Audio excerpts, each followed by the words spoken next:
Paranormal Buzz Radio is proud to present Good Luck Sleeping with your favorite spooky sisters, Rachel and Kayla. The views and opinions expressed in our podcast by us or our guests do not necessarily reflect the views of Paranormal Buzz Radio or its sponsors. Use of any material by Paranormal Buzz Radio or Good Luck Sleeping without expressed written consent is strictly prohibited. For information on everything Paranormal Buzz Radio has to offer, visit their website at paranormalbuzzradio.com, like them on Facebook, and follow them on Twitter and Instagram. Due to the nature of the content we discuss, listener discretion is advised and not recommended for those under 18.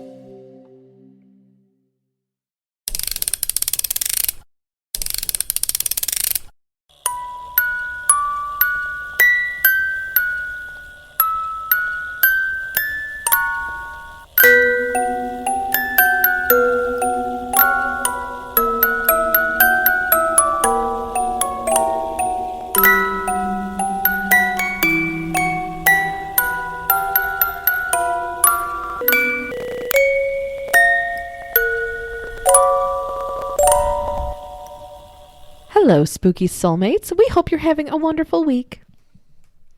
Kayla, are you gonna stop looking at your phone and jump in here? I was getting my notes up. We just argued over who's gonna go first. I wouldn't say it was arguing. It was discussing.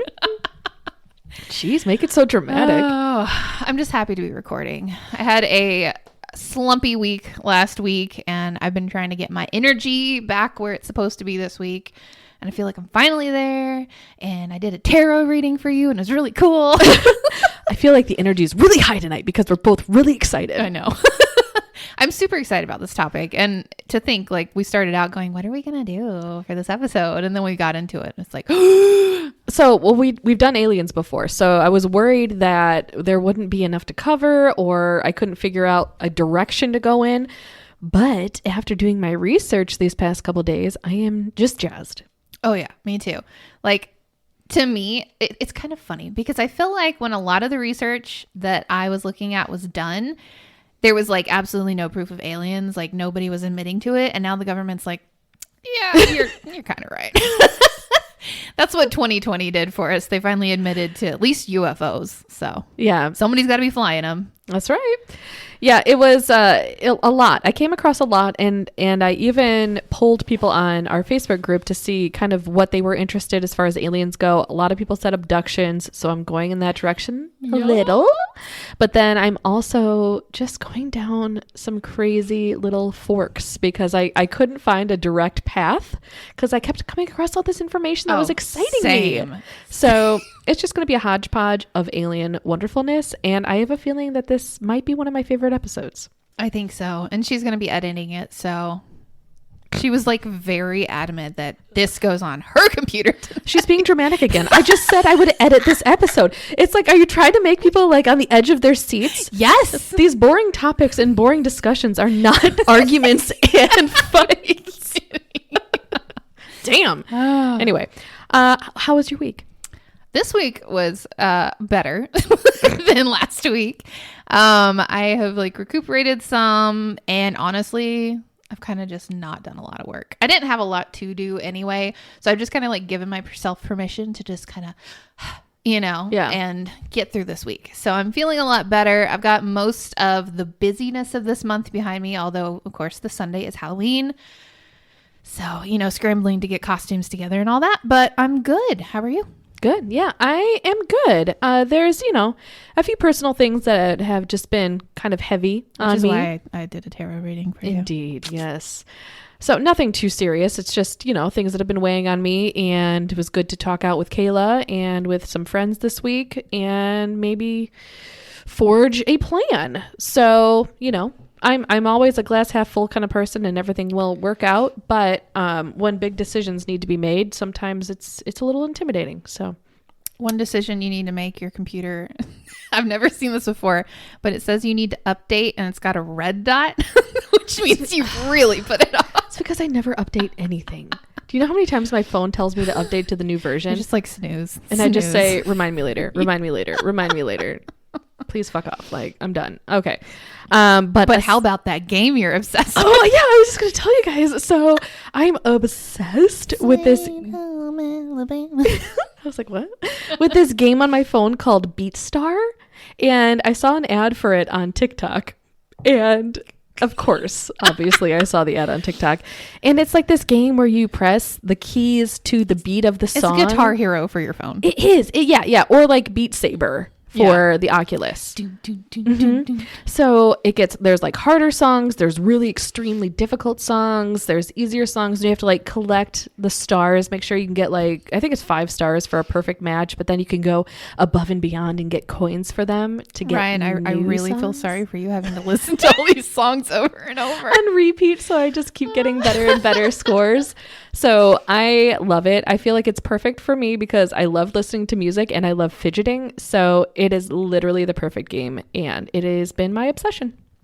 So anyway, we're not sponsored, but BeatStar, if you would like to sponsor us, we will be happy to talk about this more on a future podcast. Man, I have bought so many things just because TikTok said it was good. You remember those pants from last year? You know what I'm talking about? You know, the thing about those pants is you have to have a really great ass first. And I'm only half there, so I mean, she big. She's just not perfect and round. You know, that's the issue. I mean, I feel pretty good in mine. I'm just kidding. No, but I do like mine. I just feel a little obscene going out in public with it because it's full ass. Yeah, it's literally, it's like suction cup to your butt cheeks. Yeah. It's very weird. And it like creeps in between the cheeks. So it really just showcases the ass cheeks. And so like mine are so tight on the rest of my legs too. I don't know if yours are, but it's just like to peel them off. Oh yeah. You almost hear like a sound. And then when you take them off, you have the indents of the fabric on your legs. It's like you've had trauma to your legs. Yeah. But anyway, I feel uncomfortable around small children in those pants. Oh yeah, absolutely. So I've asked permission to wear them out because I felt like it was disrespectful. And he was like, "Ask permission from who?" My husband. Ew. I just do it to be considerate. Oh, okay. What he doesn't know is I'm going to do it anyway. Okay. But I just courtesy ask. Yes, it's a courtesy thing. Make them feel good. Fair enough. Where can you find us? Oh yeah. So like we were talking about polling in the Facebook group. If you want to be a part of those polls, you need to join our Facebook group, the Good Luck Sleeping Podcast. That is where our main community rests. That sounded weird. Dramatic pause. I'm dramatic tonight. Okay, I got my spirit back. Mm-hmm. You can find us on Instagram at Good Luck Sleeping Podcast, and you can find us on TikTok at Good Luck Sleeping Podcast. And we're kind of trying to revive our Twitter, so that's at GL Sleeping. If you have a Twitter and you want to follow us there, go for it. You can listen to us. We're officially hosted on the Paranormal Buzz Radio at Spreaker.com. But if you Google us, you can find us. We're on Apple, we're on Spotify, we're on pretty much everything at this point. So, and if you have a spooky story of your own, send it to us, goodlucksleepingpodcast@gmail.com, and it might end up on a listener stories episode.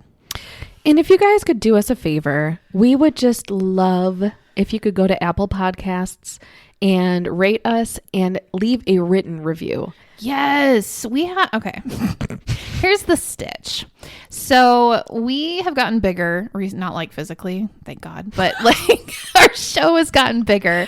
We have a lot more listeners now. And unfortunately, the handful of people that don't understand that we like giggle during our stories and we're not monotone and we're not like the typical spooky stories. They don't like it. So they listen to our first episode, like 15 minutes of it from what I could tell. And then they go and leave us a 1-star review. And they don't even put why. They just do a little 1 star. And I'm like, that is so unfair. You're not even giving it a chance. And then you're permanently scarring our record. I think we're in the day and age where if you don't like something... Cancel culture. Right. You have to state your opinion as to why you personally don't like it. I'm still in the mindset that if something is not for you, that's totally fine. But just move on then. Yeah, just let it go. You don't have to ruin it for others. So anyway, if you guys could help us out, leave a comment, rate us, whatever you feel is accurate. 5 stars. We would really appreciate it. Yes, we would. Thank you guys. And if you feel called to do this, just mention how much you love the giggly ghost girls. It's not going to go away. That's the thing. It's who we are. I know. But a lot of people just feel really passionately that there should not be giggling during ghost stories. Which There is a time and a place. We're very sincere and somber during our true crime because that's respectful. We actually changed that because the first couple, we kind of kept the same vibe. And then we realized like that's not really respectful to the families. So we really turned things around and changed how we approach true crime. And we're really happy with that now. So I can understand like you listen to that one, you're kind of like, but like everything else, no. So. All right. Well, we're going to just jump right in. Again, this topic is aliens. It's our second delve into the topic. And I'm going to start with Demi Lovato. I think I was wondering if we were going to bring her into this. Let's go. Yeah. Let's go for it. So I have been seeing clips of Demi Lovato calling herself an alien. Yeah.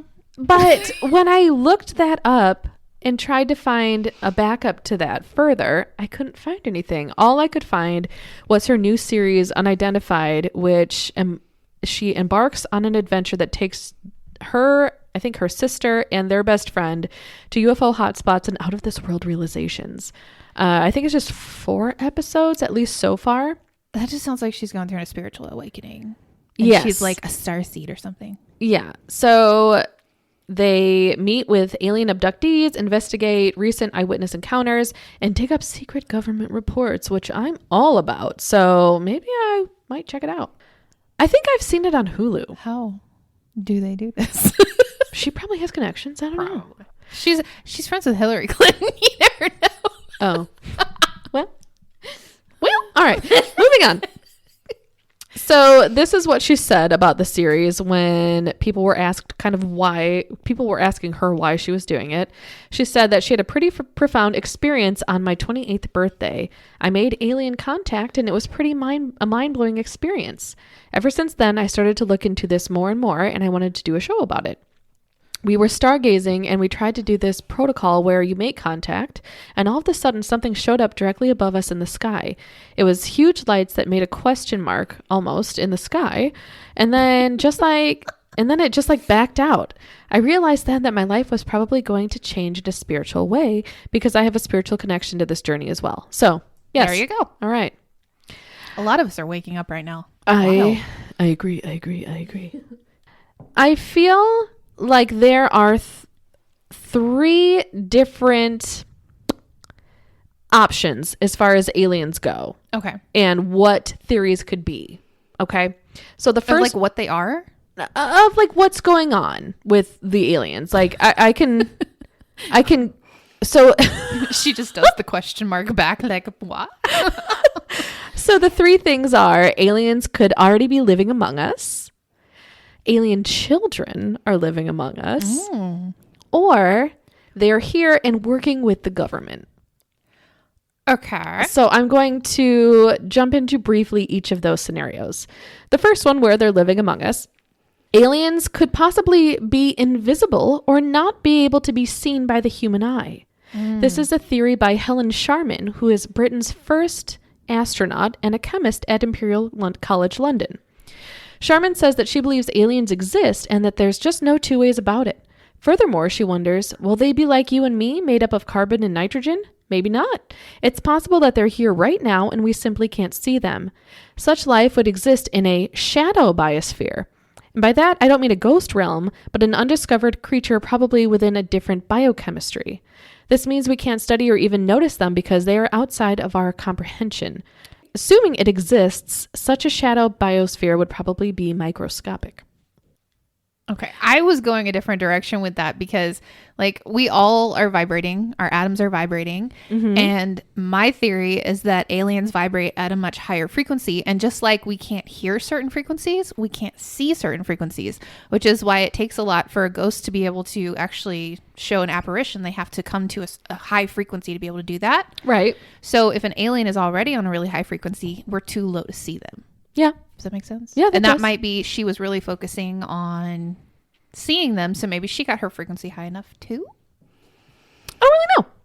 I'm not smart enough to understand that theory at all, but they could be here and be invisible and we can't see them with our human eye. So. I don't think they're microscopic though.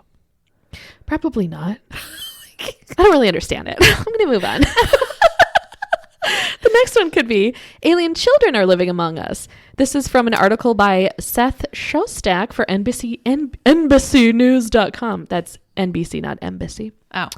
Maybe you've never seen any space aliens, but recent polls indicate that up to 6% of Americans claim to have been abducted by them. The experience doesn't sound pleasant. The extraterrestrials are often said to take their captives to their saucers, lay them out on a table, and extract sperm from the men and impregnate the women. If you're familiar with UFO lore, you know that there are a couple of common explanations for these breeding experiments. One is that aliens are in a reproductive bind in their home world. They can no longer successfully procreate and have come to Earth to use humans as incubators to spawn alien offspring. The other is that the aliens are producing hybrid beings that will somehow help them take over our planet. What if like the children are the ones that go missing at a certain age? Like, oh, because they're taken back up? Yeah. Maybe. They just claim them once they're at a certain age. Could be. But an instructor at the University of Oxford in England believes that the abductions are real. Young Hae Chi, who teaches Korean at the university, also claims to know what the aliens have in mind. In lectures given at the university, he says that they're creating alien-human hybrids as a hedge against climate change. To support his unorthodox theory, Chi notes that for several decades, the number of reported alien abductions has risen. He bases this statement on the work of David Jacobs, a retired Temple University historian who has published several books on ufology? Oh, that is a word. And who runs the International Center for Abduction Research. Jacobs has interviewed more than 1,000 people who have claimed to have been abducted using hypnotic regression that apparently allows them to recall their unearthly encounters with aliens. Interesting. Mind you, this too is controversial, and Jacobs himself admits that people should be skeptical of these recollections. Chi takes the claims at face value and links the growing number of abductees cataloged by Jacobs to the increase in atmospheric greenhouse gases. He doesn't imply a cause and effect. The abduction experiment is not responsible for global warming, rather a reaction to it. The extraterrestrials are producing hybrids that can better withstand the rigors of a toastier planet. By producing a new model of Homo sapiens, this project would eliminate the need for difficult climate accords or elaborate geoengineering projects. So, like, we're outgrowing climate change is the idea. Like, the planet can get rougher and we can get rougher with it. Right, with the help of alien DNA. Got it. It would also help the aliens themselves, who are said to be living among us, by preserving the part of their DNA that's carried by the temperature-tolerant hybrids. Well, you know, they say that, like, we didn't hear of aliens until, like, the 1950s, but my research is going to disprove that, so. That's right, with Barney and the famous story of the abductee couple. It was Barney. It's in our other episode. Yeah, okay. Last theory, they are here and working with our government. This is Reptile People. This is from an article called Former Israeli Space Security Chief Says Aliens Exist and They Are Living Among Us by Hamish Goodall. A former Israeli space security chief has claimed humans have been in contact with aliens from a galactic federation. Haim Eshed, former head of Israel's defense ministry's space dictatorate. This is a lot of words. Wordy there. Told an Israeli newspaper that extraterrestrials are secretly working with our governments. The unidentified flying objects have asked not to publish that they are here. Humanity is not ready yet, he said. This popped up everywhere. This guy, Haim Eshed, Haimeshed. Do you want to message Luis? No, I'm independent. Anyway, his name popped up literally everywhere. It's fine. He'll call us afterwards. Yes, he will. Said that there was even an underground base in the depths of Mars where there are American astronauts and aliens working together. And he knows this how? He used to work for... He was former head of Israel's... Oh, so the government knows ministry. This. They're just not telling us. Right. Because they're working with them. Correct. Gotcha. And they don't think humanity is ready to understand all that this. That line hit me a little harder than I thought it was going to. It hasn't hit me yet. All right, so this kind of goes a little deeper into the government thing because I thought that was so interesting. Okay. So, one, there's an agreement between the U.S. government and the aliens. They signed a contract with us to do experiments here. They have been waiting until today for humanity to develop and reach a stage where we will understand, in general, what space and spaceships are. So they were waiting for us to not be so stupid. Can I interject something that I read? Sure. So I don't know if you know who Immanuel Kant is, but he was like a philosopher from way back in the day. And he had this theory that alien life was present on every planet in our solar system. Okay. And he thought that extraterrestrial intelligence was perfectly proportional to their distance from the sun. So Mercurians closest to the sun are absolutely moronic. We're like, and then like you get out to Saturn and Jupiter and they're like ingenious levels. I just love that we're like, they literally wrote mediocre. They're so. All right. ANU astrophysicist Dr. Brad Tucker told Sunrise the possibility that aliens exist is actually relatively high. If we think of our own galaxy, there are about 300 billion stars and there could be billions of planets. So it's highly likely that at least some sort of life exists somewhere in the universe. That's so true, though. It's extensive. It's probably like the probability of there being aliens is so much higher than they're not. Exactly. Aliens. Right. However, he did say that it was unlikely that aliens were on Earth and living among us. Well, screw you. Earth has been around for 4.5 billion years, and humans have only been here for a very short time, he explained. They're more likely to have visited or looked at Earth in the time before or in the time after. They just keep coming. They're still too stupid, man. We'll be back. He goes, it's possible that they have looked at our planet, at least, maybe from afar, like we do with other planets. Like I'm not looking too hot. This is the hood. Let's turn around. Yeah. Oop. Back up. Lock your doors. Don't make eye contact.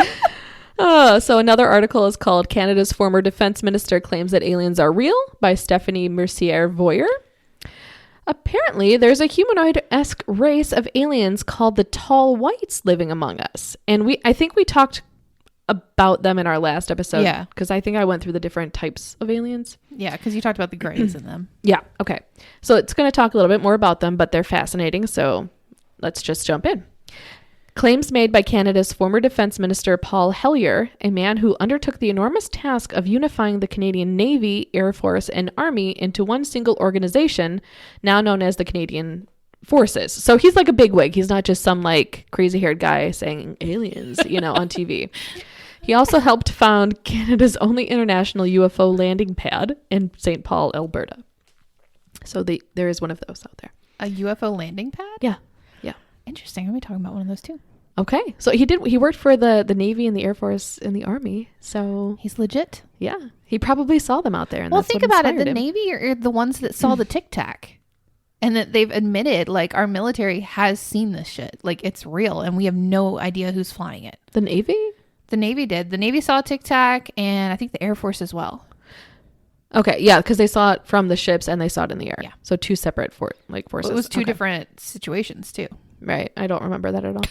Okay. I remember Take my word for it. I remember, like, we talked about it, but I don't remember specifics other than they saw it and they couldn't. Yeah, there was one that saw it in the air, and then there was one that was flying a plane and, like, tried to chase it, but it was way too fast. Okay. And it was, like, going all these different directions. I don't know what it is about my brain that I can't retain. It's ADHD. Information. Oh, okay. Joe's does it too. It's okay. All right. There are some bullet points here. There are at least 4 types of alien species, and they have been visiting Earth for thousands of years. The different species probably have different agendas and should not be considered as one entity. One of the species is called the Tall Whites, and Hellyer claims that 2 of them are working with the United States. There are live extraterrestrials on Earth at this present time, and a cabal formed by the Council on Foreign Relations, the Bilderbergers, and the Trilateral Commission, the International Banking Cartel, the Oil Cartel, and select members of the military are planning to create one world government. They are the ones who are suppressing the information about aliens from the public. Did you happen to write down where you got this from? Yeah, Canada's former defense minister claims that aliens are real. Oh, this is all still from Mercier-Voyer. him? Yeah. Shit, he knows stuff. She. So, all right. I was still envisioning Hamish. That was from the last article.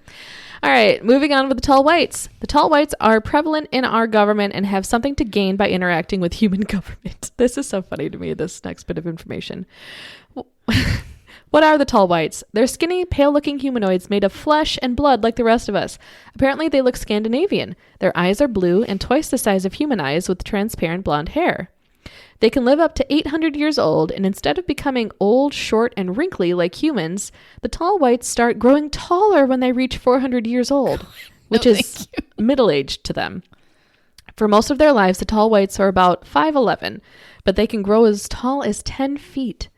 Unfortunately, as they grow taller, their organ growth does not keep up with their skeletal growth, so they basically endure a deterioration process of 4 centuries as they slowly inch towards natural death. How comforting. This is the funniest part for me. Ostensibly, the tall whites struck a deal with the American government shortly after arriving on Earth. Charles Hall has alluded to some kind of technology exchange program. And Hellier has also implied that many of society's wonders are actually just swagger jacked from alien discoveries that have been clandestinely shared with our government. It's unclear what the tall whites got in exchange. Perhaps their secret base, stocked with human food and clothing in the middle of the desert, was enough for them. Or maybe they were allowed to procreate with us to try and make that gap not so bad. Okay, so if the fact that they only got a human base, human clothing, and human food, they're certainly a low maintenance type of alien. That's what she said. Okay, did you know that aliens created Bitcoin? No, I didn't. I told you my research just went in a bunch of little bunny trails. I mean, it makes sense. So this is from the article, Aliens Created Bitcoin for Human Evolution. Conspiracy Theorists Put Forward Bizarre Theory by Nirmal Narayanan. Well, thank God. We need to let go of paper money. Scott C. Waring, a popular conspiracy theorist, has bizarrely claimed that aliens are the masterbrain behind the creation of Bitcoin, the world's most popular cryptocurrency. Scott C. Waring is a self-styled alien enthusiast, and he has a huge fan following in different parts of the world. The conspiracy theorist, who is currently operating from Taiwan, has been making several revelations about aliens and UFOs over the past few years, but none of them were proved yet by the scientific community. And now, Waring claims that Bitcoin has been created by aliens so that humans could evolve faster. According to Waring... They're like, come on! Look at their wristwatches. So Bitcoin is utterly perfect, and this single fact hints that an alien involvement is behind this creation. Everything about Bitcoin is so utterly perfect, there are no real flaws in its idea, and there's no real way to exploit it, something which is very rare in most human-created concepts and ideas.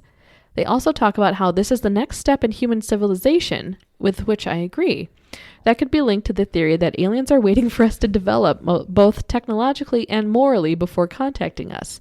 Bitcoin was actually planted by aliens to help accelerate our learning curve, wrote Waring on his website, UFO Sightings Daily. Okay, so we're going to talk about this in my research, but they have this theory that aliens visited us a long time ago and came down to Earth. And because the civilizations were so antiquated, they thought they were gods. So what if they're like, oh my God, we just got to wait until they understand what we are. We're not gods. We're aliens.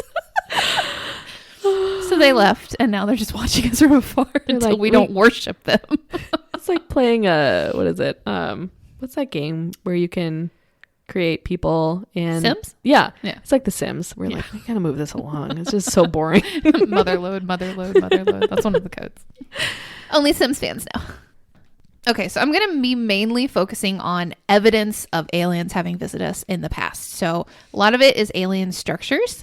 And I'm just going to kind of throw out where I got information from. So you know that meme of the guy that's like, aliens? Yeah. Watched the actual documentary. You did? I did. So it was so good. Really? Yeah. So what did you think about him after you watched the documentary? He looks nothing like the picture. Why did they take a picture of him looking like that? His hair is like that. Oh. But like he makes sense. Like he's actually logical. Okay. He's like a professor. Okay. It's weird. So anyway, that's called the Ancient Aliens documentary. You can find it, I think it's on Hulu. I think it started out on the History Channel or something. Yeah, but they've put it on either Hulu or Discovery now. I can't remember. I summarized things because I didn't want to just plagiarize and copy the article. Just my personal thing. I don't like just reading blocks of text. So I went to ancientcode.com. Then I also got some information from coloradomesa.edu, astronomy.com, and... Yes, that's it. Okay.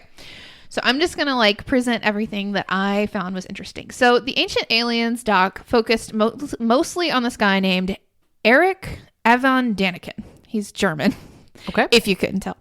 And he wrote this book called Chariot of the Gods, Unsolved Mysteries of the Past. And like in his time, this was like unheard of. Okay. So this was back in like the 80s or the 90s when he did this. But the idea behind the book and the theory that I'm covering is that ancient people had aliens visit and help them with things, and then they left.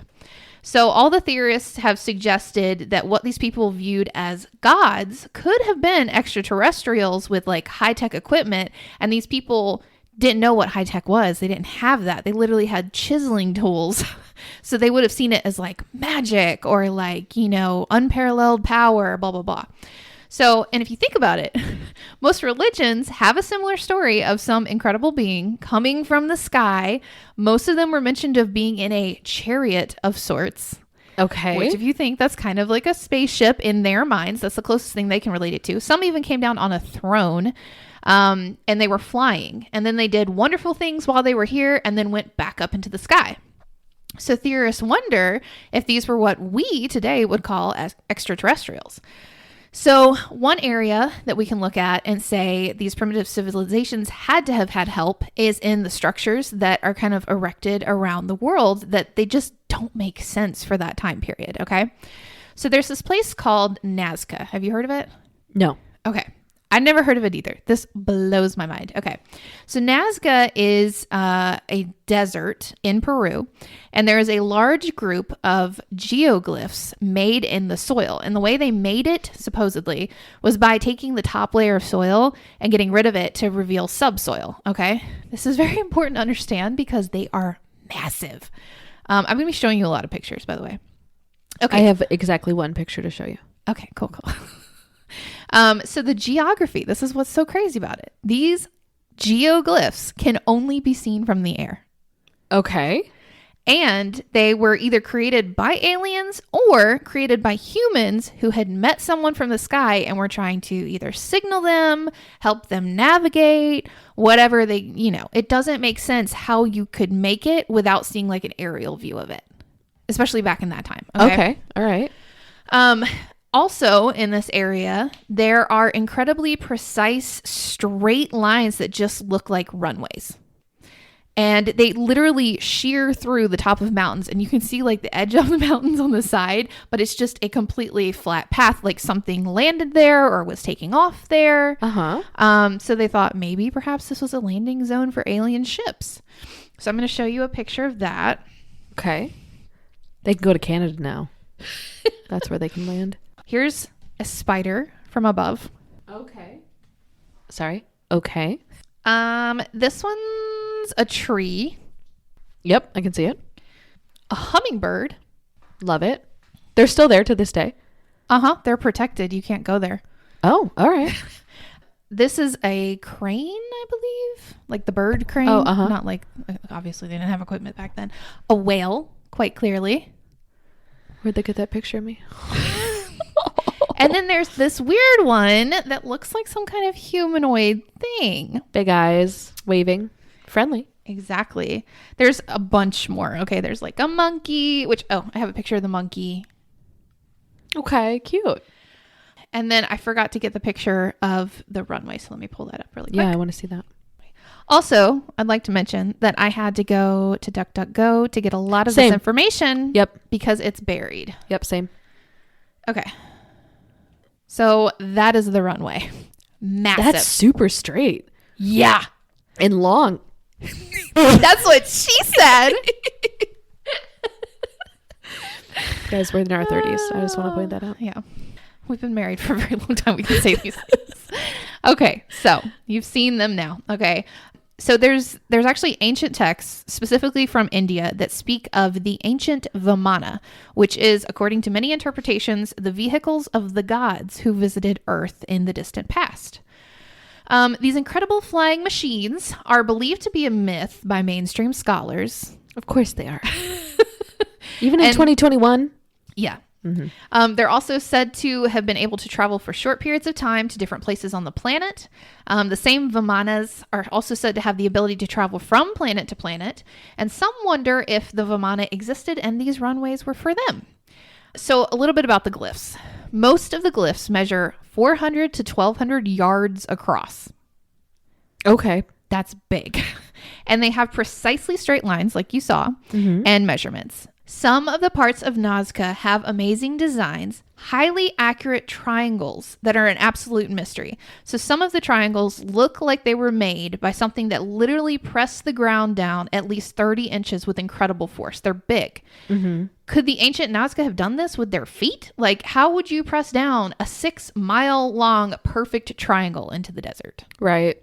Yeah. It's not possible. An alien spaceship did it. Exactly. They actually, I don't know if it was a hieroglyph they found or if somebody did a drawing, so I didn't include this in here as proof, but they had like a hieroglyph looking thing of an alien spacecraft as we would vision it, with like a crane type thing holding one of the pyramids in it. So if that was real, that would explain it. Let's see. The glyphs seem, like I said, they seem to be created by removing the top layer of soil to expose subsoil. But how did they possibly do it? Because they're so large. It's notable also to mention, and this is going to keep coming up, that the dirt in these areas is magnetic to a degree. Oh. Now, this is typical of areas where ley lines run. Do you remember me talking about ley lines? Oh, a little bit. You want me to refresh you? Yeah. All right. So to refresh everyone, I discussed ley lines in the ancient realm in episode. They are believed to be straight lines across the Earth's surface where energy gathers and travels. These lines are used by the supernatural realm as energy sources to help them manifest and potentially even help aliens fly their spaceships. Could these ley lines have been marked out as like navigation systems for the aliens flying above? Okay. It's theorized that the animal shapes may be an interpretation of the space inside the constellations. So you're going to hear a lot about the constellations. It's interesting to think that they're talking about the black matter inside instead of the actual star points. Okay. That's typically what they focused on back then. But if they looked up and they saw, oh, there's a monkey in that spot, you know, like then they drew it. Or not drew it. Somehow marked it out with their feet. Another theory, and this one's really boring, is that they are lines people walked to complete a form of worship to deities in exchange for healthy crops. Once they completed the path, the gods were satisfied and their crops survived. So much work. So much work. Yeah. I really don't think that's the case, because how did they get them so perfect without being able to see like aerial view? Right. Doesn't make sense. Okay. So then you've got the pyramids and Stonehenge, and I'm going to break those down more in a minute, but they're too big for man to move. And then you've also got this place called Cusco, where the stones are fit so closely together, you can't even get a razor blade between them. And you have to keep in mind, these boulders are the size of railway cars and weigh tons and tons. So there's like no way that an antiquated human could have moved them. Are they just structures like... I'm about to pull it up. Okay. Did they have a purpose? So the theory behind why they did this was because these buildings were supposed to stand the test of time. Grout can be worn out and then the structures fall. So their idea was to get the stones as close together as possible, fit them like a puzzle so that they would stand the test of time. Which they have. Yes. So that's Cusco. Okay. Did people live in them? Like, did they worship in them? They have no idea. Okay. Okay. So pyramids. The pyramids of Giza are the ones I'm talking about right now. So they contain 2.3 million stones that weigh 3 tons each. They were supposed to have been built in a 22-year span, but that's not possible because you'd have to cut, move, and place one stone every 9 seconds and work around the clock 24 hours, 365 days a year for 22 years to make that happen. Wow. But that's what historians have said. Oh, yeah, it happened in 22 years. Does not make sense how that could happen in 22 years. I mean, unless you have a ton of people doing it. Even so. Because then Cut, two place, groups of and people could move 2 separate stones at the same time. Yeah, but they had to literally stack them in Yeah. rows from the bottom up. Like it just, Oh yeah, they'd it be doesn't getting make in sense. each other's way. Yeah. And then like it would get harder as you got up the slab. Like, I don't know, man. It's harder as it goes up. Yeah. Beyond the massive stones and the feet it would require to move and place them, the bases were so massive it was next to impossible to line everything up so it would be flat and even all the way around. Like, you couldn't literally see the end from standing on one corner. So there's no way you can be like, oh, a little to the left, you know? Right. But they were level within 2 centimeters and perfectly square within 11 centimeters. That's impressive. Wow. Engineers have tried to explain how it would even be possible for humans to build the pyramids, and they don't exactly know. Not with the precision, size, and structure. Hieroglyphs, however, depict stones on large sleds that they pulled with a ton of men, like you were saying, and they would wet the stone. So it was limestone, which makes it kind of slippery, I guess, and they would wet the stone to make it slide more easily. But even so, the pyramids still defy that way of creation. Yeah. So the documentary that I watched says that ancient Egyptian texts say that the pyramids were built by humans with the assistance of, quote unquote, the guardians from the sky. And we believe this to be aliens and alien technology. However, I could not find that online anywhere. So take that with a grain of salt. But you heard it on the documentary? Yeah. Okay. It was in the documentary. They said it twice. The pyramids are exactly... Okay, so this is where it gets, like, incredible. The pyramids are exactly located in the middle of the latitude and the longitude of all of Earth's mass. So if you lay out a map of the world and you know how it's flat, they're exactly in the middle, top to bottom and left to right. Really? Wow. Isn't that wild? That is crazy. And further craziness, the pyramid's edges perfectly line up with the north and south of the compass that was not even created at the time. Huh. So if you take a compass and you put it on it, fits perfectly within the parameters. Okay. And then a guy named Robert Baval, he was a 1980s researcher, made the suggestion that they line up with Orion's belt precisely. Okay, so this is what spurred my entire segment on this. I saw something that said the Giza pyramids line up precisely with Orion's belt, and I was like, holy shit, what? So this was called the Orion correlation theory. There's no proof from the Egyptians that they did this on purpose, but they do have 2 shafts in... Don't say it. I didn't. I wasn't even thinking I could hear it in my brain. I wasn't even thinking telepathically. They have 2 shafts inside the pyramids that seem completely pointless other than to point to certain constellations. Originally, they were... Stop it! I'm pointing up to the constellations. I'm helping. Okay, yes, up in the sky. Oh my God. Ding. Anywho, grow up, trying to be professional. Yeah, grow up. Okay, so they originally thought maybe it's air vents, but like, why did the dead need air vents? These are tombs. The pyramids are tombs. Right, but I think it goes along with like what they believe in for their dead, though, that they're gods, they may rise again, all that kind of a thing. But who knows? Yes. It still wouldn't make sense, and I'll tell you why in a few minutes. Okay, so Virginia Trimble and Alexander Badawi observed that the one shaft I can't say that straight now. God, the one shaft points toward the North Star and the other one points towards Orion's belt. If you spew wine. I'm going to cut this out.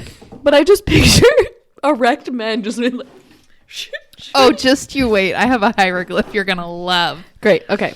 You need to keep that in. It's going to make so much more sense when I show you this.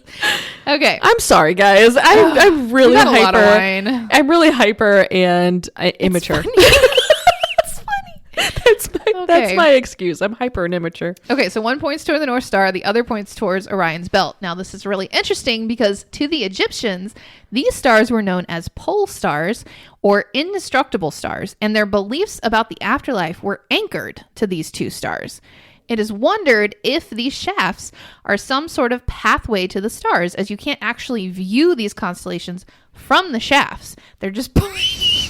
Stop! Kayla, I can't stop now. I don't know how. Okay, where are the shafts pointing? I'm going to show you a photo of the pyramid. So here's the shafts, the 2 that are going like upward. Mm-hmm. Okay. Yep. So in 2020, a robot successfully navigated one of the shafts. I'm sorry, the 200-foot long shaft. I love when you show me shafts on your phone.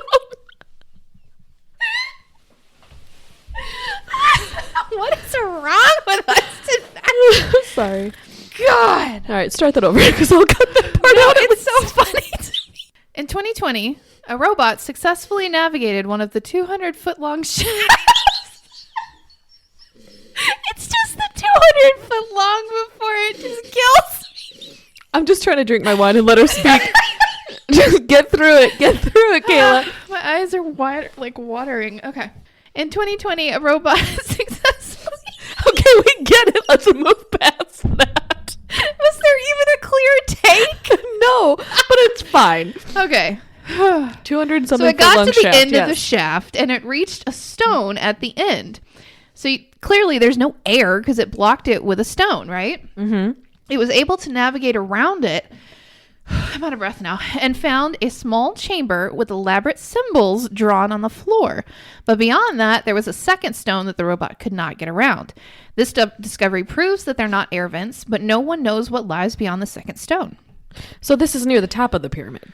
Yeah. So like a chamber that you can actually, a So- robot can at least fit in. So like the tomb is at the bottom, Yeah. right? Mm-hmm. And then above that, quite a ways up, there's like a V shape going out either side of the pyramid, Uh-huh. which shows. And at the end of those, there's like a room with symbols on the floor, but Okay. they don't know what was in there. Sure. And it also begs the question, if we can't even navigate all of the areas of the pyramid today, Right, how with a did robot. they build them and navigate them millennia ago? Okay. Uh-huh. Yeah. So there are hieroglyphs all around the world of spacemen, aliens, spaceships, and they're all consistent and seemingly of the same type of people. Yet they're all around the world in different cultures, different ancient cultures, but they're especially prevalent in Egyptian hieroglyphics. Mm-hmm. The depiction of astronauts and spaceships. Oh, this was just me making a little note. So during the documentary, they were showing the depictions of these spacecraft and everything. They honestly looked like they could also be under the sea. Like in the ocean, they looked like they could be water ships or like scuba divers. Like it could go either way. Unidentified, submersible object, exactly. USOs. And it made me think of like Atlantis. What if Atlantis was like an alien race and they're still down there under the water because like our oceans have been like barely touched, right? Right. Yeah. So anyway, it was just my mind going, woo. Okay, so then there's the question. How did these guys light their tombs? You've seen in like The Mummy with like torches and crap like that, right? Uh-huh. There is absolutely no soot marks. There is no like torch holders. There's no dirt, like ash, nothing in these tombs anywhere. So you would think if you had a torch that was mounted on a wall, there would be like a soot mark from it because it's an open flame. There's nothing there.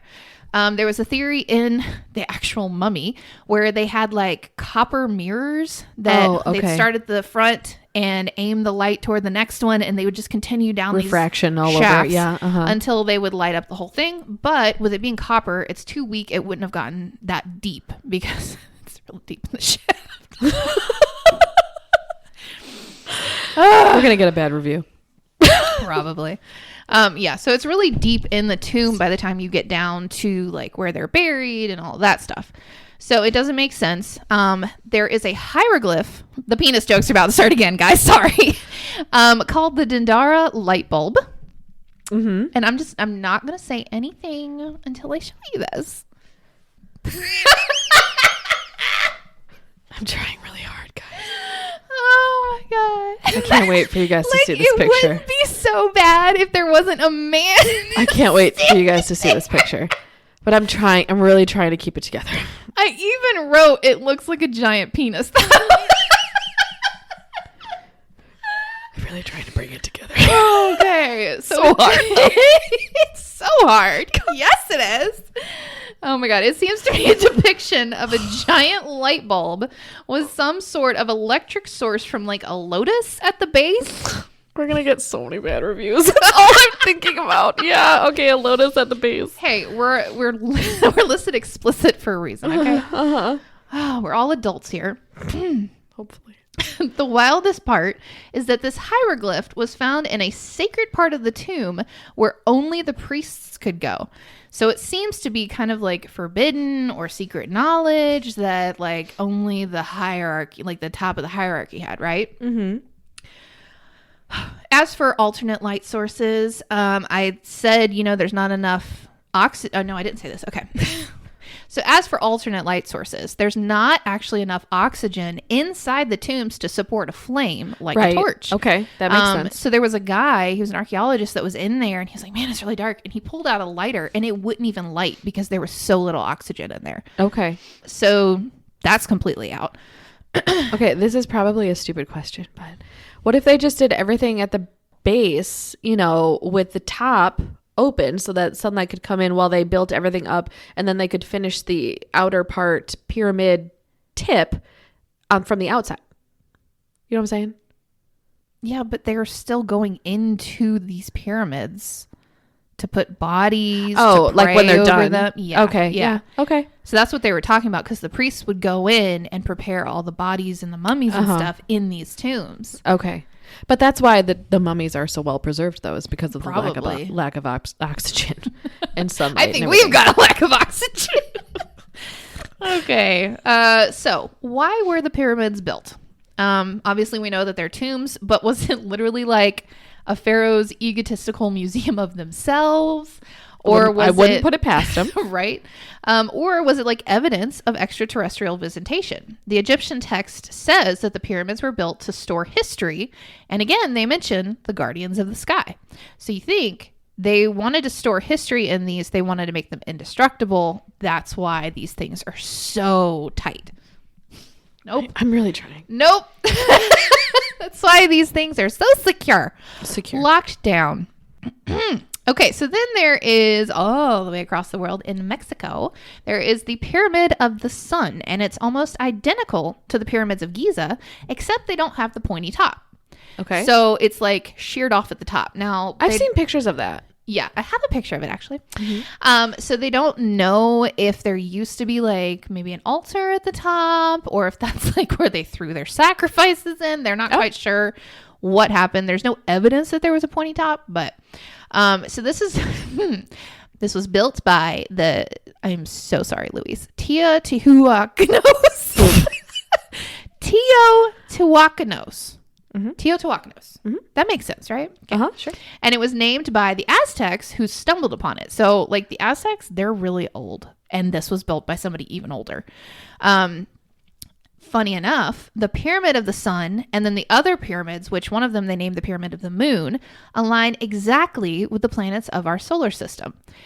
And the Pyramid of the Sun is the center, which is wild because when these were built, this was like before Copernicus came along. Do you know who Copernicus I do. Yes. And he thought the center of the world was the Earth. And yet these guys knew that it was the sun.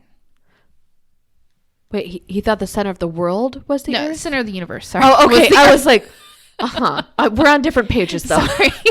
Okay. No, center of the universe was that the center Earth. of the universe was the Earth, and everything orbited around us. Okay. But these guys literally have pyramid proof that they knew that the sun was the center. How? Right. How did they know? Okay. Nobody's gonna know. Nobody's gonna know. Okay, so then you've got Nabta Playa. This is a structure of stones in the Sahara Desert, which is in Africa, and it also lines up with our planetary alignments. It was built 7,000 years ago, and it's the oldest astronomical site on Earth. It seems that it was built by a cattle cult as a way to tell time and seasons from the solar system, so they could see like, oh, monsoon season's coming up, we need to get our crops planted, blah, blah, blah. So they think that these pyramids were placed in a specific order to kind of keep track of date and time, season, all that stuff. Mm-hmm. So there's two places now that this has happened. Some of the stones also lined up with the constellation Orion.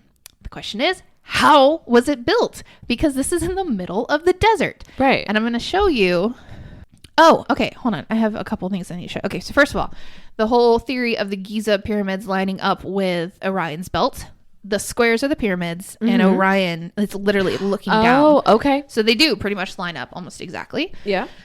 Here is the African Stonehenge, I guess you could say. Okay. So they're these massive, massive stones, and they're like, how'd they get them there? It doesn't make sense. Yeah. This also is a hieroglyphic depiction. I'm just going to hand you this one of what looks like aliens. like what we would consider aliens to look like too. Okay, so they look like Egyptian people. Do you see the things sitting on their laps? They look like the Greys. Yeah. So that's literally in hieroglyphics Okay. in one of the tombs. Interesting. They look like praying mantis heads, Kinda don't do. they? Yeah. Which praying mantises, I feel like, are the aliens of the bug community. That's very true. They're scary. crazy. Okay. All right. So you've got the Pyramid of the Sun, which is in Mexico. You've got Nabta Playa, which is in Africa in the middle of the desert. Like those stones weren't even nearby, by the way. They came from a really long way. Oh. And then you've got Stonehenge. Stonehenge also aligns exactly with all of our planets in the solar system as well. So that's 3 places on Earth where literally these people that don't want to admit it are like, oh, it's just coincidence. It's just coincidence.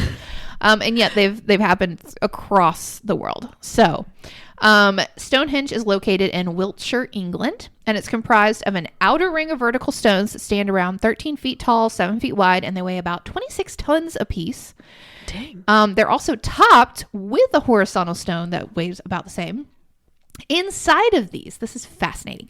Inside of those are some smaller stones called blue stones. And inside of those are some freestanding trilithons, which are 2 bulkier vertical stones joined by 1 horizontal stone. Okay, now the interesting thing about these blue stones is they make noise. Oh. Yes. Okay.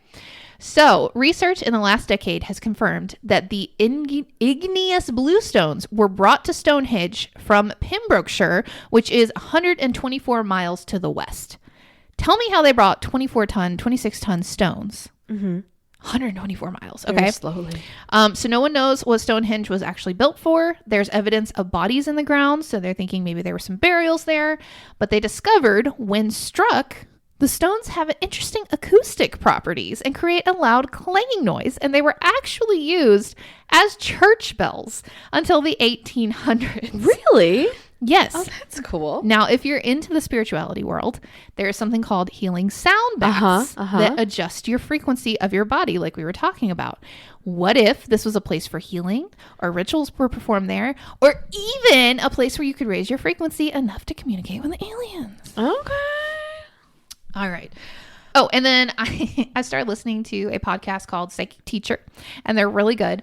But the psychic lady on there said that she went to Stonehenge, and she had been talking about like her psychic tools, and she was going over her pendulum, and that's like the crystal that hangs on the chain, and it swings a certain way for yes, no, whatever. So she got into the middle and was holding her pendulum, and it started to vibrate in her hand, which is apparently what happens when they're over dun, dun, dun, ley lines. Oh. So they think that like there's a lot of ley lines crossing under Stonehenge, so it's like a magical portal. Okay. Which that gives you Outlander vibes. I don't know if you've seen that. No, I have not. You haven't? No. Well, all those people listening, you'll know what I'm talking about. She literally gets there, touches the stone, and it transports her back in time. Oh, okay. Okay, so what's even weirder is in Europe, there is a straight track of magnetic properties all the way across Europe, like covers the entire continent. That's right. It is country. No, continent. No, it is a continent. Keep going. Forget I said anything. It's known as the Michael Line, and surprisingly, along this line, most of these notable ancient structures have been built. So it's almost like they're like, hey, land here. Come down this line. Oh. Okay, so the next place, Pumapunka, or Gateway of the Cougar, is found in the highlands of Bolivia in a place called Tiwanaku. The place was loaded with perfectly fitted miniature and then larger gateways. This place is so bizarre to me, okay? The blocks were so finely cut that they once fit together like a puzzle, but the nearest quarry was 4,000 miles away. Okay. It was built by the Aymara Indians. Uh-huh. And it's significant to Inca history because this was the gateway through which they believe the world was created. So they didn't have any writing. They were not sophisticated enough to have an alphabet or to write anything down. So nobody really knows what it was for. Uh-huh. But archaeologists have said if they didn't have writing, there was absolutely no way that they could have done this so sophisticatedly, because they would have had to have plans. Right. Like, it doesn't make sense how they put this together. Furthermore, it's an archaeological feat because the stonework was so perfect, it had to have been done by machines. Mm-hmm. There are grooves with holes in them that are exactly straight, but beyond that, they're so tiny. All the tools they had were like chisels, would not have fit in there. And I'm going to show you these because it's incredible. And even further, if that's not enough to make you believe, okay, something's up here, they were made of granite and diorite stone. The only stone harder than diorite is diamond. So their tools would have had to have been tipped with diamonds. Oh, to even do any damage to them. These things, archaeologists have said, they would be incredibly difficult to build today with all the technology and machinery that we have. The Gateway of the Sun is one of the gateways that still stands, and it's carved out of a 10-ton slab of rock. It's believed that this area was used for ritual sacrifices, as bodies have been found here, and that they may have also used it with psychoactive drugs, as traces have been found in mummies and even like child mummies that they found. Oh. Okay, so here is the Gateway of the Sun. I'm gonna need you to zoom in on this. Wow. See how perfect they are? Yeah. That's one slab of stone. That's crazy. I'm scrolling a little. Okay, yeah. So those are like the other, like, how perfect are they? Look at that. I know. Wow. It's like they stamped it. Yeah. Those were the little puzzle pieces. They would fit together like a jigsaw puzzle to build these buildings. So, yeah. That part to me is insane. That's like the people that were kind of on the fence. They heard that and they're like, okay, I think there might be some truth to it. Yeah. There's a notable mention. Archaeologists found an extremely advanced device called Antikythera, and it was found in a shipwreck. It was in a coral encrusted box, and they did like a X-ray of the box and found cogs and wheels, and essentially determined this thing was a computer of sorts. Oh. As far as like ancient technology would go, you would chart the stars, which was like an astronomical feature of it, and navigate the seas. And then also it had things for planetary alignment, which is like astrological. So like zodiac stuff with this device. And they said it would be like finding a jet airplane in King Tut's tomb. Like, well, that's cool. Like how did it happen? Who did it belong to? Yeah. Okay, so there's the stone temples of Tikal. These pyramids allowed the Mayans to construct their famous calendar where the world was going to end in 2012 and all that stuff. Uh-huh. But what's even more amazing, the Tikal pyramids almost exactly mirror the alignment of the constellation of the Pleiades Orion region of the sky. So like that's a mouthful, but it's like this cluster of constellations. And if you look at the constellation in the sky and then you look at these buildings from an aerial view, they line up perfectly. Okay. Gets weirder. There has also been the same outline of buildings spotted recently, not buildings, like mountain stuff, spotted on Mars. Oh, with a near perfect replication of the constellation as well. Wow. Okay. Yes. That's where the U.S. government or world government alien powwow is. Yeah. So it makes you wonder, like, are these like portals that they travel through? Like, you never know. What's even more interesting, as if it couldn't get more interesting, is the fact that all of these locations were and still are associated with a large number of UFO sightings. Okay. So these visitors seem to understand the importance of these places, and they visit them often. Maybe they feed off of the energy from here or from these locations. So these structures, are they guidance for aliens to land? Are they places for them to absorb and feed off our energy source? Maybe they like helped them build this stuff so that they could be like, okay, we'll just go directly to the monkey on the ground or whatever, you know? And then there's also a theory that maybe they're code to alien ships that are orbiting our planet. Like, does it say some kind of message that we don't know about? Yeah. And then I wrote down reasons the government wouldn't admit to aliens existing. Because I'm like, what's the harm, right? Uh-huh. So mass hysteria. Well, that was in there, yes.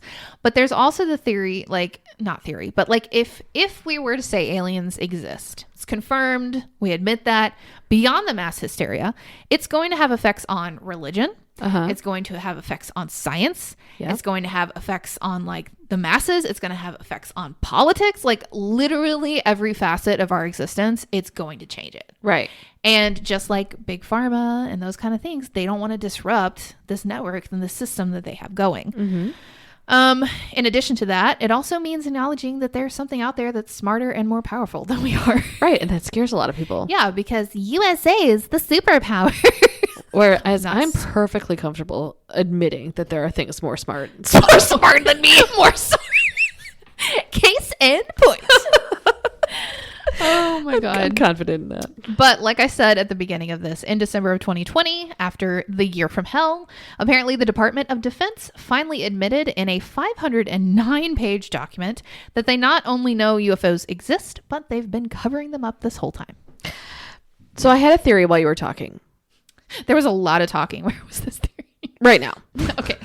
Well, I thought about it kind of throughout, but I think we were contacted more frequently before we had more modern technology because word couldn't spread as quickly. Aliens were extraterrestrials were safer. Yeah, and now to they're contact like, us. God, there's two girls on a podcast down there. They're just spiraling with these theories. We gotta reel it in. Right. And like now, if there was contact, just say like a minute ago in Bulgaria, we would know about it the next second in America if somebody had it on video or if it was on film somewhere.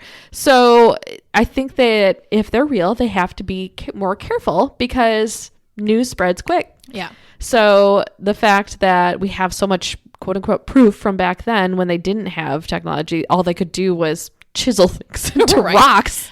They were safer. Yeah. And speaking of that, I actually had a couple of hieroglyphics that I didn't show you yet. So this place, this is called the Temple of Seti the First. It's at Abydos, and it has hieroglyphic panel that bears symbols resembling the helicopter, spaceship, and even fighter jet planes. These panels were made 3,000 to 5,000 years ago. Mm-hmm. Okay.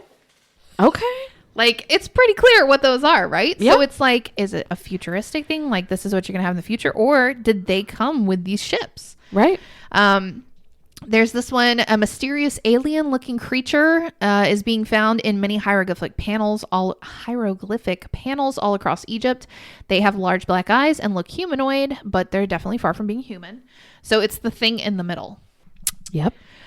There's another hieroglyph that is found in the Temple of the Pharaohs, where an alien is found that resembles exactly the little gray men about whom we keep talking, and there's even a spaceship.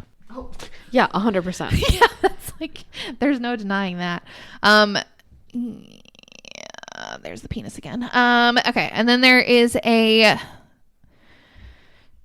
strange appearance of the various Egyptian gods that are seen in the ancient Egyptian hieroglyphs. It points out that these gods were unearthly and they don't really make sense as far as like humans go. Oh. That's how they that's depicted, 100% from a science fiction movie. Yeah, like that's how they depicted their gods. The Sphinx, Anubis, all of them. And then this guy found a carving in the Temple of Edfu. It was on the west bank of the Nile in Upper Egypt, and it's one of the best preserved locations in all of Egypt. It was not found in plain sight, but it was actually tucked away in a corner of the main room, nearly hidden behind a pillar, like they didn't want you to see it. It's clearly unlike anything else, but it looks like an alien being is talking on a phone. He's like holding what looks like maybe a receiver in the other hand. Oh. That's like a 90s phone. Right? I think. Yep, that's it. I have a theory about you after I go through my next segment. Alrighty. What time are we at? We're at 1:11. Okay. It's going to be one of those longer episodes, y'all. Okay. But it's fun. I am going to cut past some of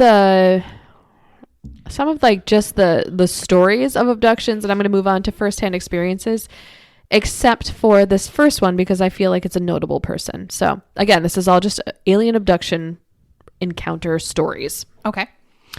So the first one is about Kirsten. He's the former, I'm not even going to try it. The former president of the only Buddhist political state avidly claims that he was once kidnapped by creatures not of this world. He says that they abducted him off of his apartment balcony and then took him to their spaceship. Yeah. I was taken from my apartment in Moscow in this spaceship, and we went to some star. After that, I asked, please bring me back because the next day I should be back in Kalamikia. Okay, I'm just gonna move on. They said, oh, no problem, Kirsten. You have time. When he pressed for details of the aliens themselves, he says, they are people like us. They have the same mind, the same vision. I talked to them. I understand that we are not alone in this world and we are not unique. The ship was absolutely enormous, and one of its chambers was the size of a football pitch. We landed on one of the planets and picked up some piece of equipment, and they told me everything in detail. Was this like when he was abducted? Yeah. Okay. Allegedly, while he was abducted, his staff came looking for him, and they were unable to locate him until he inexplicably appeared in his suite hours later. All right, and I'm going to move on from these. They're just recounting stories from other people, and I'm going to move on to the Reddit stories, because they're my favorite. I feel like a lot of them are true because nobody has anything to lose on there. Yeah, so this came from a Thought Catalog article, like that they just gathered all of these Reddit stories, but they didn't credit them. Oh. So I hate that, but at the same time, I wouldn't be able to pronounce your stupid Reddit names anyway. So I'm just gonna read them. All right. Okay, not quite an abduction, but a bizarre visitation of another kind. Robert Richardson was oh wait, no, never mind. Oh, I'm gonna read this one anyway. Robert Richardson was supposedly driving through Toledo, Ohio, when he drove into a strange object, which he claimed vanished the minute that he stepped out to inspect it. Remaining next to his tire, however, was a shard of metal that appeared to have been a part of the mysterious object. Richardson took the metal and continued his drive home.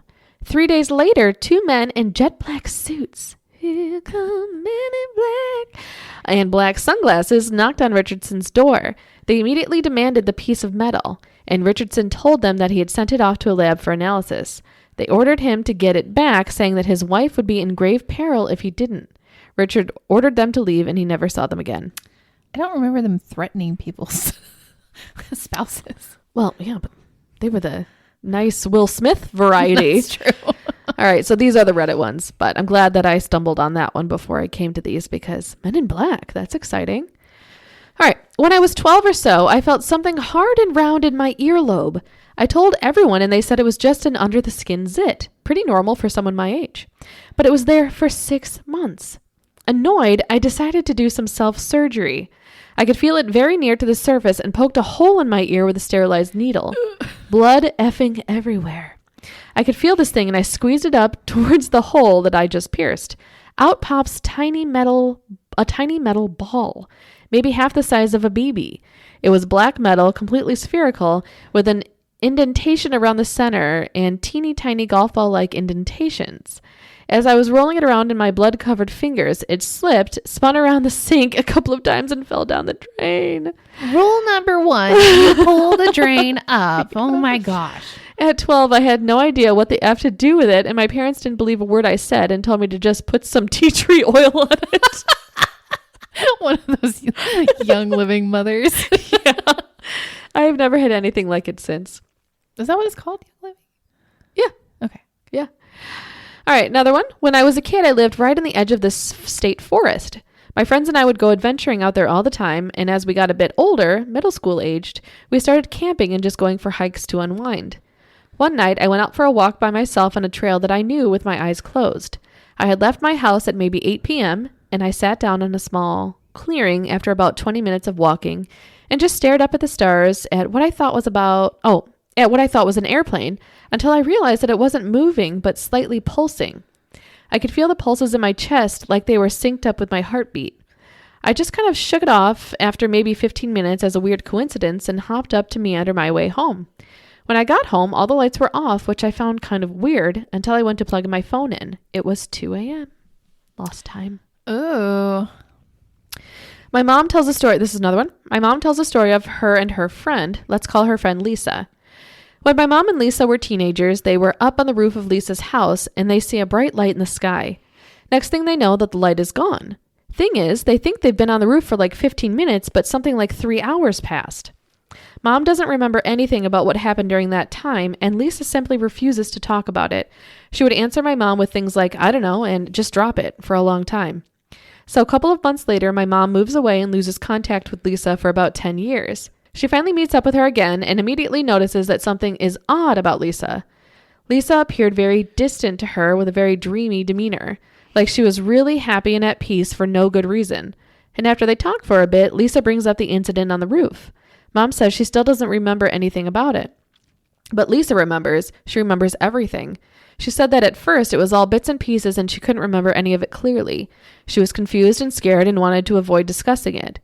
Then as time passed, she began to remember more of it. She remembers it all clearly, and she remembers the other 3 times she was abducted after that clearly as well. At first, they paralyzed her somehow and did all sorts of invasive experiments on her, but by the most recent time, they stopped probing her and began to talk with her. They didn't speak English or any other human language, but she could understand everything that they said, even though that she didn't speak the language herself.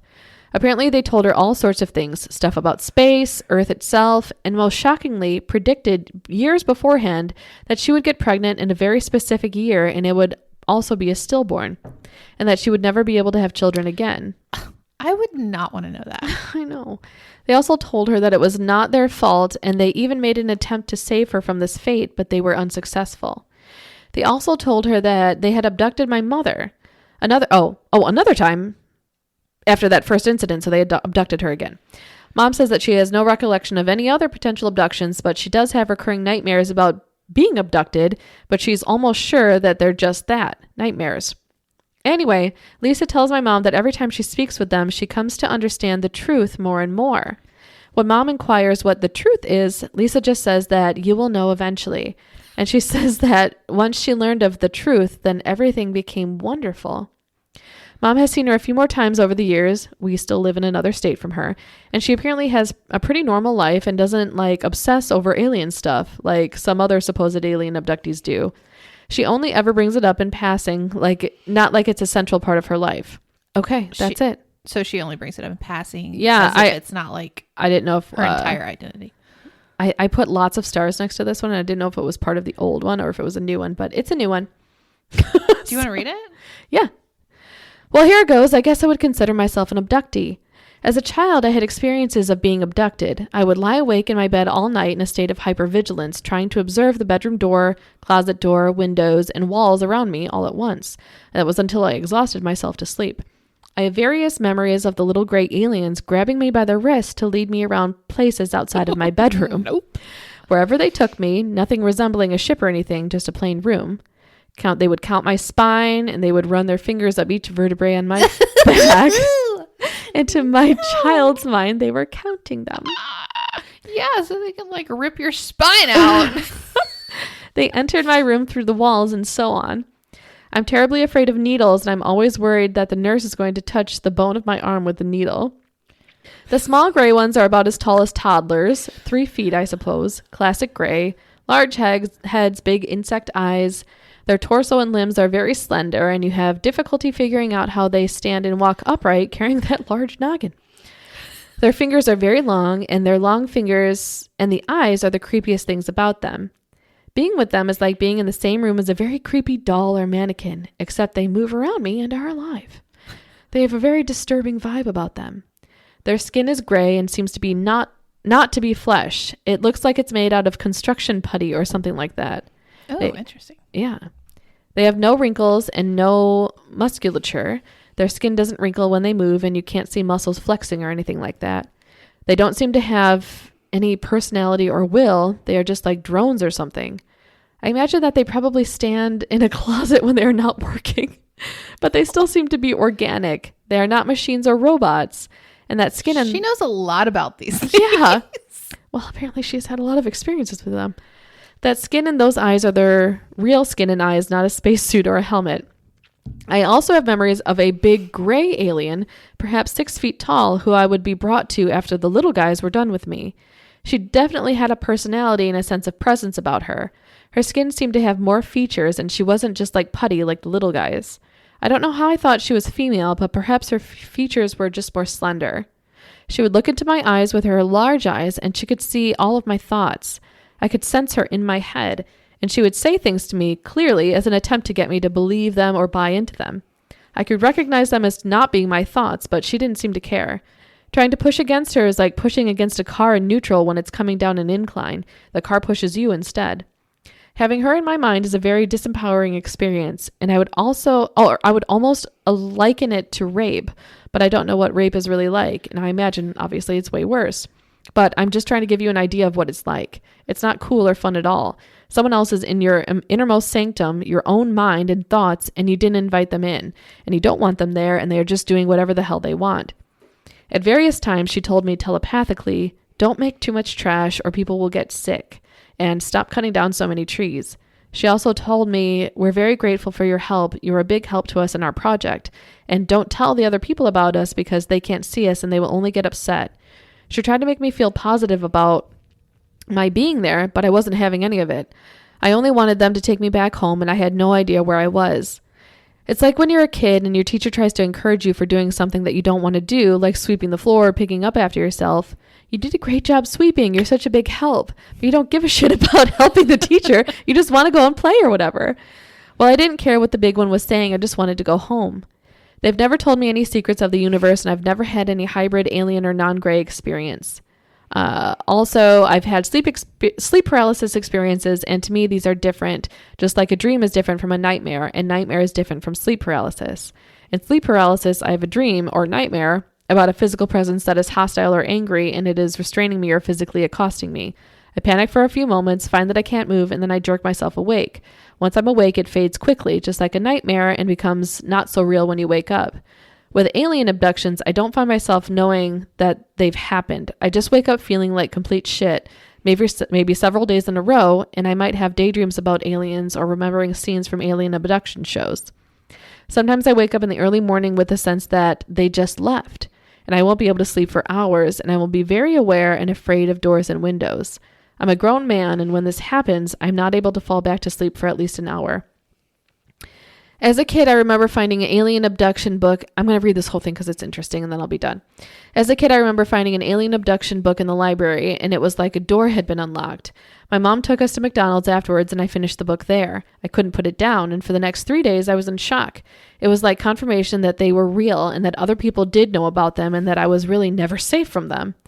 After that, as a teenager, I got my hands on all the alien abduction books and shows that I could find. They scared the shit out of me, but I had to keep reading them. I have strong opinions about depictions of gray aliens, and there are some I consider to be very accurate, while others seem like a stylized interpretation by someone who has never seen them.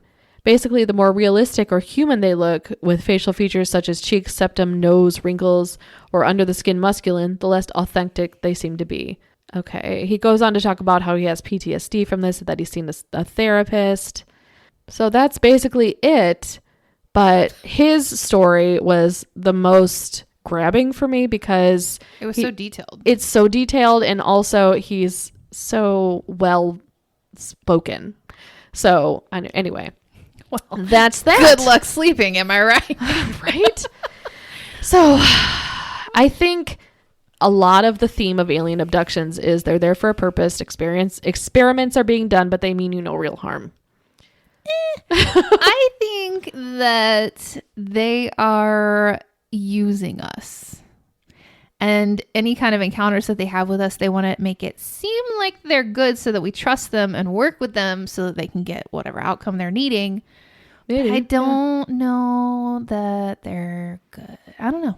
Maybe. And you said they're like different races. Maybe there's like some that are not good and then others that are. That's from the research that I had earlier. You know, like one agenda isn't the agenda of them all. So they're like, oh, you're making us look bad, Fred. Yes, like, exactly. For real though. Chill out. Can I tell like a really, really quick story? Sure. Okay. So when he was talking about how he's afraid of needles and so I was going to jab the bone. This is a true story. So when I was younger, back in like my early 20s, I could not absorb vitamin B through my diet or through like oral tablets or anything like that. So I had to get like shots in my belly fat. Ugh.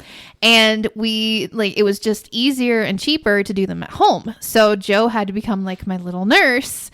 And like, he's not afraid of needles. He's not wigged out by any of these, but I like freak out. Like there's just something about seeing your husband hovering over you with an injectable. Yeah. It's not settling. What is the word? It's unsettling. It's unsettling. Okay. So he's like leaning over me with this like creepy face. And I'm like, oh, don't do it. And so I get to like laughing about it, and he finally just like grabs my fat and jabs it in there and everything. And I'm like laughing so hard the needle is like swaying back and forth because I just got like this fit of giggles. Like I could not, I think it was just nerves, you know? Uh-huh. So he takes it out and I was like, finally! And my arm hits the shot and it goes into his finger, into his bone. And he was like, ah! Like freaking out. I'm still cracking up because I can't stop laughing. And he has to like rip this thing out. And I'm just like horrified because I stabbed my husband with my used needle. Well, I mean, at least you're married. Yeah, and at least I don't have like some disease that could be transferred. I used to have to give myself shots twice daily when I was pregnant with Jackson for like half a year. Blood thinners. I couldn't do it to myself. Really? I could not do it. Like I could not bring my body to do that. It creeped me out for a while, but then I was like, fine. Yeah, you got to get used to it. Okay, so do you want to hear my theory about you? Oh yes. Okay, so you know how we took the Enneagram tests before? Yes. I thought that I was a 1, but I'm a 7. Solid. Okay. I think you're a 5. You think I'm a 5? Mm-hmm. Okay. I'm not even familiar with what a 5 is. Because you're such a researcher. Yeah. I think I've outgrown 2s. Like they say that you're supposed to heal from whatever your Enneagram number is. And I don't feel like I'm an unhealthy 2 anymore. Like maybe I'm a healthy 2. But there is like when you get to like a certain level of healthiness, you do tend toward how another number presents. So maybe it tends toward like the 5s. I don't know. Let me read some Enneagram 5 traits. Okay. Because our research is so different, you and me. And it's just like, as you're reading your research, I'm like, fall asleep. Well, no, because yours is very detailed, you know, and you're able to focus and get all of the details. And with me, I'm just like, this sounds fun. I want to read this. This sounds fun. I want to read this. And so they're just very different to me, which made me laugh. So Enneagram 5 at their best: analytical, persevering, sensitive, wise, objective, perceptive, curious, observant, insightful. Well, thanks. Do you want to read at their worst? I won't read at their worst. Probably like anxious and like, I don't know. Do you want me to read it? At their worst: intellectually arrogant, stingy, stubborn, distant, critical of others, unassertive, cynical, isolated, relationally distant. I've been that before when I wasn't when you were at your worst. Yeah, like when I wasn't as mentally secure as I am now. I've done a lot of growing this year.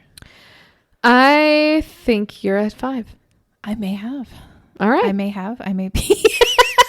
Your core motivator, your core fear is being annihilated, invaded, or not existing, being thought incapable or ignorant, having obligations placed upon your energy being completely depleted. I mean, yeah, that sounds accurate. Core desire, being capable and competent. Core weakness, feeling that you lack inner resources and that too much interaction with others will lead to catastrophic depletion, withholding yourself from contact with the world, holding onto your resources, and minimizing your needs. I mean, yeah.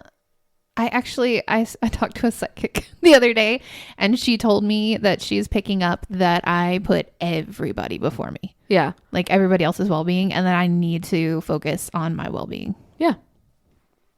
Maybe. I thought you were going to tell me like I was an alien. No. I mean, maybe. Excuse you. Wasn't where my head was at all, even though we were only talking about aliens. I was looking. That was like no, you're too stupid to be an alien. The judgment behind those eyes. Do you think that we are smart enough to be aliens? No. You know, that's a fair point. I'm with you on that. We're together, but no, we're not. No. All right. Well, this is a deluxe episode for you guys, but I hope that you guys enjoy it and that you glean some cool information from it. And tell us, what do you guys think? Do you think aliens exist? Yes. Have they been here before? Don't think about them when you're trying to lay asleep in your room alone. No. That's the one thing, like, okay, well, I've had a sex dream about an alien. But aside from that, It was scary. Aside from that, I don't dream about aliens. It's always like something paranormal. All right, guys. Good luck sleeping. Good luck sleeping.